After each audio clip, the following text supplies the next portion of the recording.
혁실은 왜 실패하는가 10장 보겠습니다. 녹화는 이 정도까지만 해야 될 것 같아요. 책의 한 절반이 아니고 한 3분의 2 정도를 했는데 9장까지만 녹화를 해야 될 것 같습니다.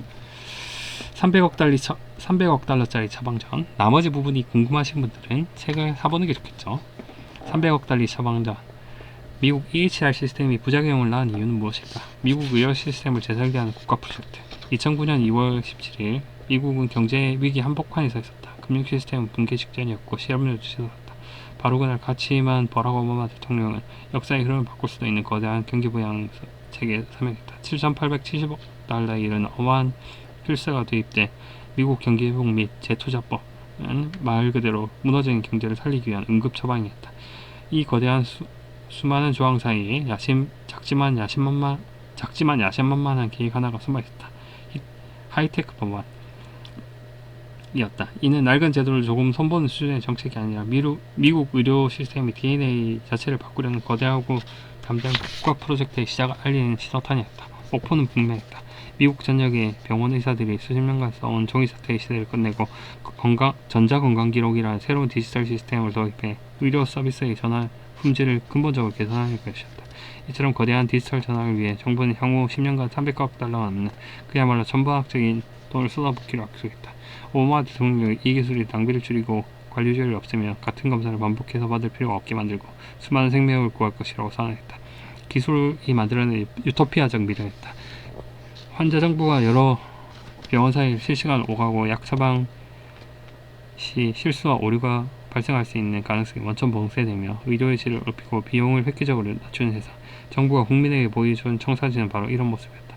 하지만 우리가 절대 놓치지 말아야 할 이 이야기의 운명을 처음부터 결정지은 원죄와 똑같은 사실이 있다. 하이테크 법안은 순수한 의료 정책이 이전에 경제 침체를 극복하기 위한 경기 부양책의 핵심 부품이었다는 얘기다. IRA의 첫 번째 임무는 일자리를 만들고 최대한 빨리 시장에 돈을 푸는 것이었다.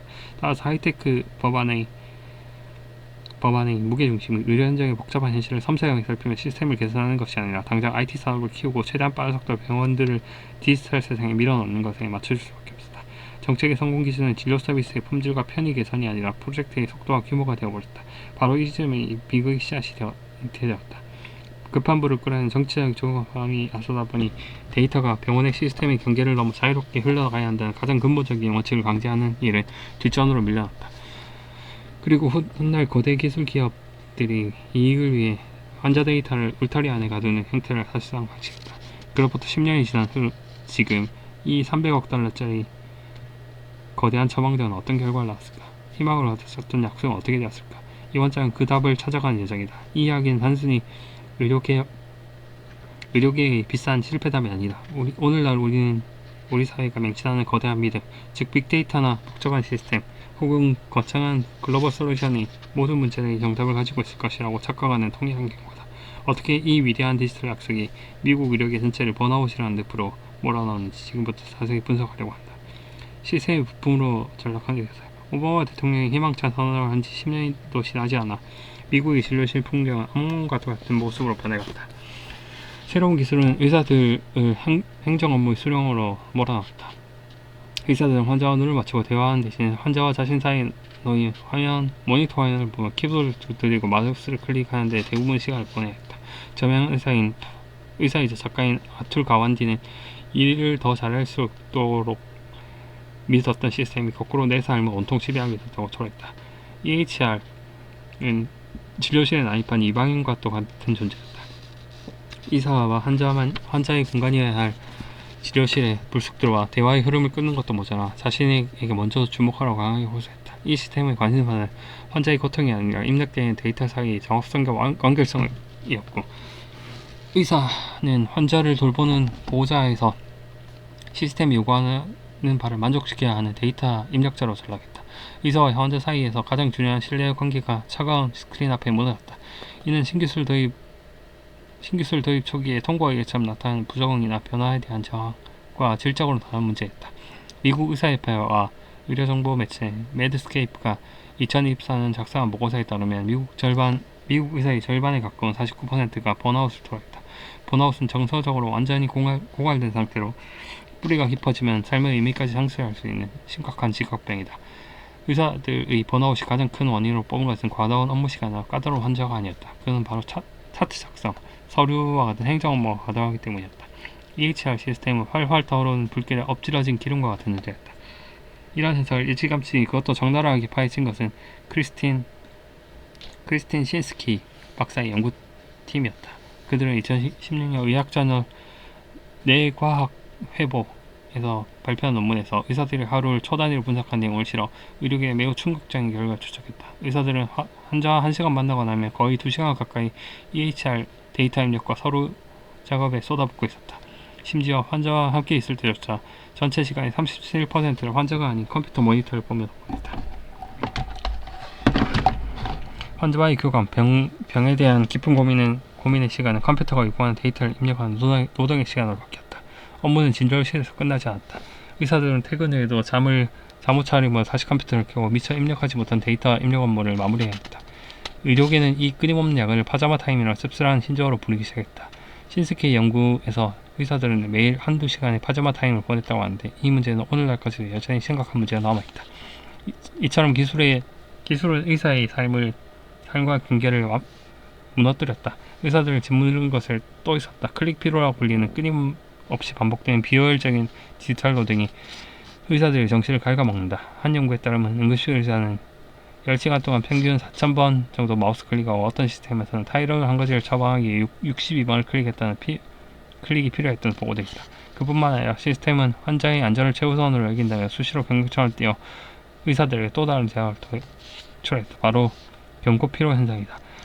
무분별한 경고가 빈번하게 닿자 의사들은 경고 자체를 무시하기 시작했다. 한 연구에 따르면 의사들은 약물 상호작용과 같이 중요한 알람조차 49%에서 최대 96%를 무시하는 것으로 나타났다. 이것은 단순한 시스템의 디자인 차원에서 다룰 문제가 아니라 시스템 자체가 사용자의 안전한 작업을 방해하고 오히려 위험한 행동을 유도한다는 증거다. 결국 중요하고 치명적인 경고가 수많은 불필요한 알림 속에 되묻히고 만다. 양측의 소년의 이야기가 현실되는 것이다. 결국 하이테크 가방이 약속했던 장밋빛 미래와 암울한 의료 현장의 간극을 표와 같이 정리할 수 있다.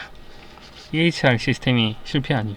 이 거대한 프로젝트가 실패한 근본 원인은 무엇인가? 문제는 기술 그 자체가 아니라 그 기술을 둘러싼 잘못된 정책, 뒤틀린 비즈니스 모델, 그리고 그 결과 탄생한 기술적 실패의 합작품이었다. 좋은 의도로 시작된 이 프로젝트가 어떻게 길을 잃었는지 세 가지 측면에서 살펴보자. 첫 번째 원인은 치료가 아닌 청구를 위한 설계였다. EHR 시스템이 의사를 지치게 만드는 이유는 사용하기 불편하거나 입력해야 할 정보량이 많기 때문이 아니었다. 더 근본적인 문제는 의사의 생각 방식과 진료 과정 자체를 시스템이 짜놓은 틀에 맞추도록 강요한다는 점이었다. 이것이야말로 현장의 프로세스를 무시하고 의사를 시스템의 부품으로 전락시킨 핵심적 문제였다. 대부분 EHR 시스템은 환자를 진료하는 의사의 자유로운 사고 흐름을 따르기보다 병원 행정과 보험 회사의 요구에 맞게 설계되었다. 시스템의 진짜 고객은 의사가 아니라 병원 돈을 관리하는 재무팀과 소송을 막는 법무팀이었기 때문이다. EHR에 기록할 항목이 그토록 많고 복잡해지는 주된 이유는 대부분 항목이 보험사에 의료비를 청구하고 나중에 감사받을 때 문제없게 하기 위해 보험 분류 코드와 촘촘하게 연결되었기 때문이다. 한마디로 시스템은 환자 치료를 위한 도구가 아니라 돈을 벌고 법적 분쟁을 피하기 위한 도구로 만들어진 것이다. 이것은 의사와 환자의 관계라는 의료행위의 가장 본질적인 과정을 왜곡했다. 진료실은 더 이상 환자의 고통을 나누고 해결책을 함께 모색하는 공간이 아니었다.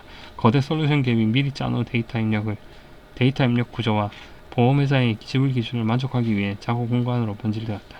의사의 전문적인 판단과 환자와의 교감을 시스템이 요구하는 정형화된 데이터 입력에 자리를 내주었다. 현장에 살아있는 목소리는 무시되었고 의사는 환자를 치료하는 전문가가 아니라 시스템의 요구사항을 채우는 작은 톱니바퀴로 전락했다. 가령 환자가 복통으로 병원을 찾은 경우 의사는 대개 환자의 표정, 목소리 톤, 생활 습관과 같이 말로 표현하기 힘든 입체적 정보를 정확하게 결론을 낸다. 하지만 EHR 시스템은 사전에 정의한 진료 목록 중 복통에 해당하는 항목을 선택하도록 강요한다. 이 과정에서 의사는 자신도 모른 채 시스템이 요구하는 정답에 가까운 진료 과정과 결과를 끼워 맞춘다. 환자의 고통에 대한 깊이 환자의 고통에 대한 깊이 있는 이해보다 나중에 있을지 모르는 법적인 문제에 대한 방어와 정확한 동기선을 위해 데이터의 입력이 더 중요해지는 것이다. 의료계에서 환자는 EHR을 쓰는 것이 아니라 EHR을 만족시키기 위해 환자를 진료한다는 말이 나오는 것은 당연한 결과였다. 두 번째는 의미 있는 활용이라는 이름의 적자였다. 정부가 의료질을 높이면서 내세운 의미 있는 활용 프로그램은 역사적으로 상황을 더 나쁘게 만드는 불쏘시가 되었다. 이 프로그램은 역사학자 제리 멀러가 성과 지표의 배신에서 날카롭게 비판한 지표 집착의 완벽한 사례다. 멀러는 어떤 목표를 달성하기 위해 엉뚱한 대리 지표를 세우고 그것을 보상과 처벌의 기준으로 내세우며 사람들은 원래 목표를 잊어버리고 그 지표를 채우는 데 목숨을 건다고 지적했다. 의미 있는 활용 프로그램이 바로 그런 지표의 배신이었다. 이 정책의 근본적인 설계 어려운 하이텍 법안이 경제부양책의 일부였다는 사실에서 비롯된다.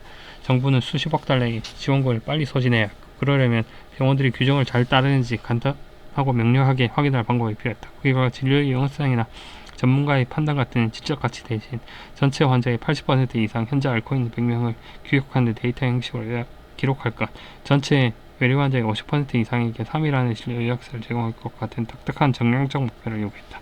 이는 현장의 복잡성을 무시한 채 책상머리에서 만든 틀에 박힌 시스템에 현실을 꼭지로 끼워 맞추려는 시도였다. 이런 요구들은 진료의 자연스러운 흐름과 정면으로 부딪혔다. 의사들은 환자의 이야기에 귀를 기울이기보다는 단지 컴퓨터의 체크리스트를 채워넣기 위해 질문을 던져야 했다. 가벼운 감기 환자든 심각한 만성 질환자든 시스템은 똑같은 수준의 기록을 강요했다. 이는 불필요한 정보만 가득 만들어내는 기록과다 산성을 초래했고 정작 다른 의사가 환자의 정보를 파악하는데 어려움을 겪는 어처구니 없는 결과를 낳았다. 결국 의사들의 평가는 냉국했다. 한 연구에서 20.5%의 의사만이 의미 있는 활용 프로그램의 의료의 질을 높이는 데 도움이 될 것이라고 믿었다. 세 번째 원인은 데이터의 흐름이 단절이었다. 상황이 최악으로 치달은 것은 EHR 시스템 간의 심각한 상호연성 부족 때문이었다. A 병원에서 기록한 환자의 데이터가 B 병원 시스템과 제대로 공유되지 않아 환자는 병원을 옮길 때마다 똑같은 검사를 반복하거나 병력을 처음부터 다시 설명해야 하는 일이 뻔했다. 그것은 단순한 기술적 한계가 아니라 거대 기술 기업들이 핵심적인 돈벌이 수단, 즉 비즈니스 모델 그 자체였다. 미국 EHR 시장은 현재 에픽과 오라클 헬스라는 두 거인이 60%를 장악하고 있다. 이들은 각자 독점적 기술 생태계, 즉 벽에 둘러싸인 정원을 만들며 막대한 이익을 얻는다. 일단 한 병원이 특정 회사 시스템을 쓰기 시작하면 다른 회사 시스템을 옮기는 것이 기술적으로 매우 어렵고 돈도 많이 들도록 설계했다. 이것이 바로 공급자 교착 효과다.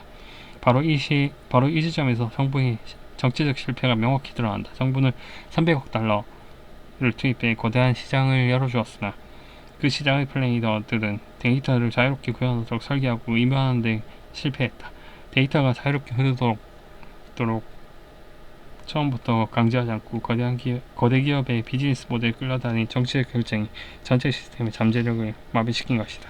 만약 데이터가 아무런 장벽 없이 자유롭게 흐른다면 병원들은 언제든 더 좋고 저렴한 시스템을 갈아탈 수 있었을 것이다. 그러나 이는 기존 강자들이 시장 지배력에 위협이 된다. 결국 환자들의 안전과 의료의 효율성을 꼭 필요한 상호운영성, 아이러니하게도 기술 회사들이 핵심 비즈니스 모델과 정면으로 부딪히는 가치가 되었다.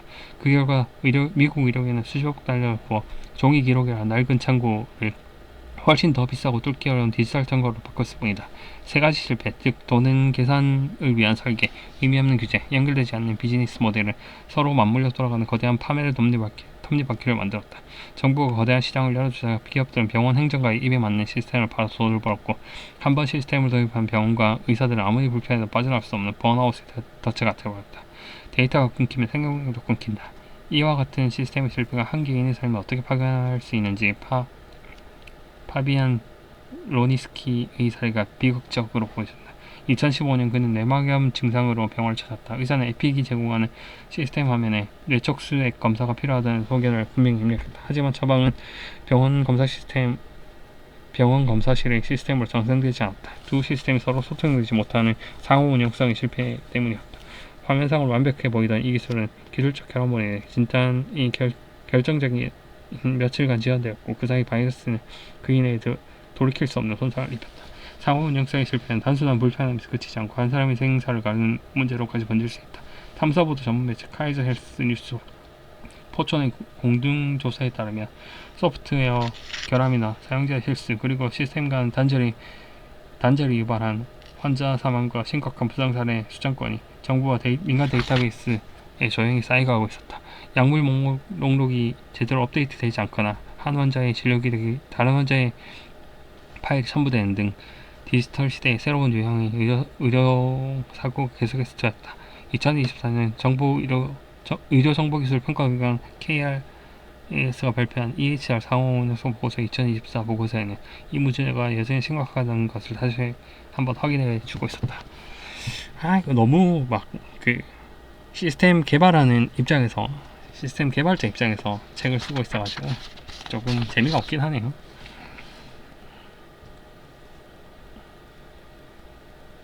다시 보겠습니다. EHR을 사용하는 의사 중 44%의 의사만이 다른 병원과 정보 공유가 잘 된다고 답했다. 응답자의 47%는 다른 환자 정보를 빨리 찾는데 어려움을 겪었으며 또 다른 47%는 중복된 데이터를 걸러내야 하는 고충을 토로했다. 한 의사는 외부 기록을 찾을 수 있는 곳이 너무 많아 기록을 찾을 수 있는데 많은 시간을 보낸다라고 말했고, 또 다른 의사는 때로는 5페이지에서 30페이지에 달하는 요약문서를 일일이 훑어볼 시간이 없다고 하소했다. 결국 디지털 시대의 환자들은 여전히 자신의 병력을 직접 기억하고 다음 병원에 전달해야 하는 인간 USB 역할을 하고 있었다.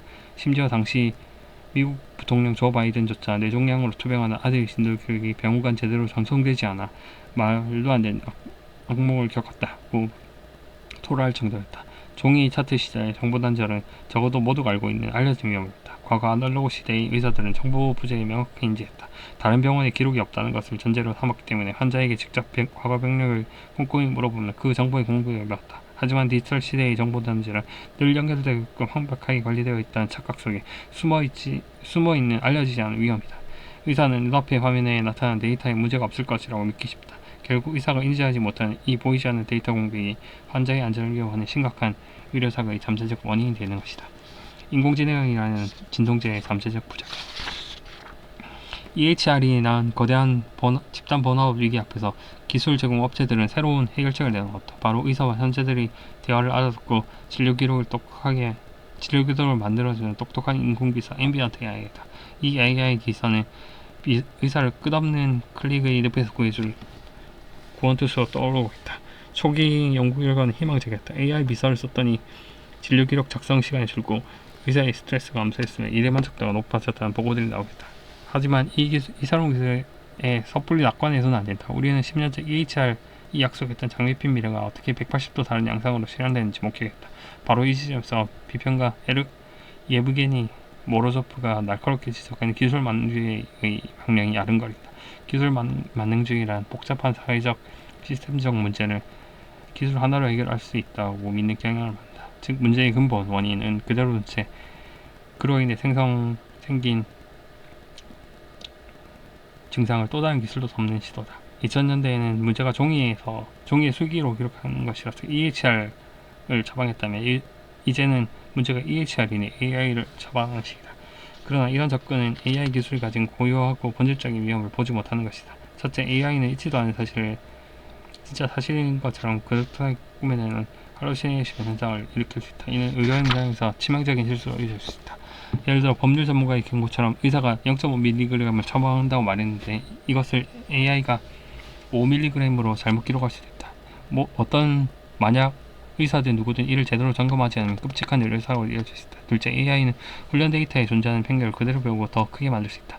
이는 의료 분야에서 특히 위험하다. 2016년 탐사보도 매체 프로퍼블리카는 미국 법원에서 재범 위험도를 예측하는 데 쓰인 컴파스라는 알고리즘이 흑인 피고인에게 체계적으로 불리한 편견을 보인다는 사실을 폭로했다. 이와 마찬가지로 특정 인종이나 계층에게 데이터가 부족하거나 편향된 의료 데이터를 학습한 AI는 그들에게 불리한 진단이나 치료법을 제안해 기존 의료 불평등이 더 심화될 수 있다. 데이터 기반이라는 말이 객관적이라는 말과 같은 뜻이 아님을 명심해야 한다.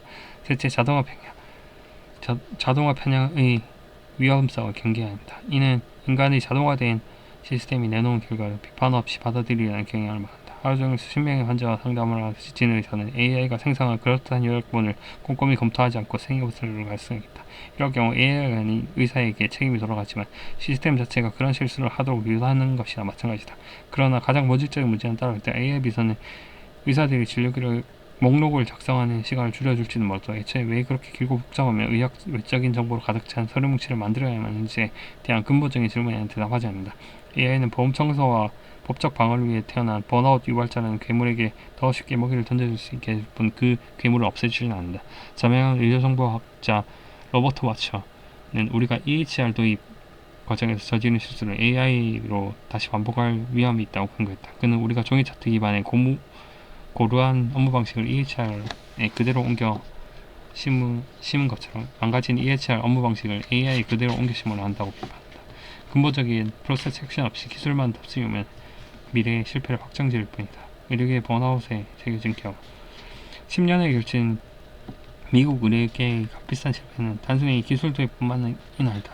이는 좋은 회와 막대한 투자로 시작된 기술적 프로젝트가 현장의 목소리를 외면하고 잘못된 장래 정책을 만나면 의도와 정반대의 비극적인 결과가 나올 수 있음을 보여준다. 이 이야기는 오늘날 인공지능과 디지털 전환을 꿈꾸는 모든 조직에서 여전히 위한 그리고 뼈 아픈 교훈을 준다. 첫째, 디지털화는 기술이 아니라 프로세스의 문제다. EHR의 실패는 IT라는 기술 자체의 실패가 아니었으며 이것은 인간적이고 입체적이며 유연해야 할 진료 서비스를 딱딱하고 표준화된 디지털 상자 안에 억지로 구겨넣는 과정에서 초래된 결과였다. 진정한 변화는 기술 도입이 아니라 일하는 방식 자체를 새롭게 창조하는 데서 시작된다. 현장에 살아있는 프로세스를 존중하지 않는 기술과 솔루션은 또 다른 족쇄일 뿐이다. 아무리 해외 선진 사례를 기반으로 만든 것이라도 해도 말이다. 둘째, 결코 가치 중립적이지 않다. EHR은 설계 단계에서부터 병원, 경영진과 보험사가 중시하는 요소를 반영하는 데 극복했을 뿐 정작 그것을 매일 직접 사용하는 의사들을 보호하지 않았다. 기술은 그것을 만드는 사람들의 의도와 우선소리를 그대로 투영하며 사용자를 그 설계된 틀에 맞추고 변화시키는 강력한 힘을 가진다. 도입하려는 새로운 기술과 솔루션이 과연 누구를 위한 것이며 무엇을 위한 것인지 그리고 누구의 가치를 실현하는 도구인지 근본적으로 따져야 한다. 셋째, 자동화가 항상 일하는 방식을 개선하거나 업무 내용을 질적으로 높이는 것은 아니다. EHR은 데이터 수집 업무를 자동화했지만 임상적 판단이라는 의료행위의 핵심적 가치를 희석하고 의사들을 단순 데이터 입력 노동자로 강등시켰다. 넷째, 상호 운영성은 기술이 아니라 정치와 비즈니스의 문제이다. 데이터가 여러 시스템 사이를 오가도록 강제하지 않고 거대 기업들의 비즈니스 모델을 끌려다니는 바람에 전체 시스템의 잠재력이 마비되고 말았다. 환자와 의료 시스템 전체의 이익보다 특정 기업의 이익을 우선시하는 정책적 실패가 나는 비극이 같다. 이런 문제는 더 나은 알고리즘이 아니라 오히려 강력한 규제와 정치적 의지를 통해서만 해결할 수 있다. 300억 달러가 넘는 막대한 비용을 드는 EHR 시스템은 결국 의사들에게 무더운 짐만 안겨주었다. 우리는 과연 질병의 근원을 치료하는가 아니면 더 강력한 기술이라는 진통제로 증상을 잠재우려 하는가. 거대한 데이터와 복잡한 시스템 그리고 글로벌 솔루션 안에 정답이 있을 것이라는 맹신에서 벗어나는 것이야말로 우리가 이 값비싼 실패로부터 배워야 할 가장 중요한 부분입니다. 네, 10장 여기까지 하겠습니다.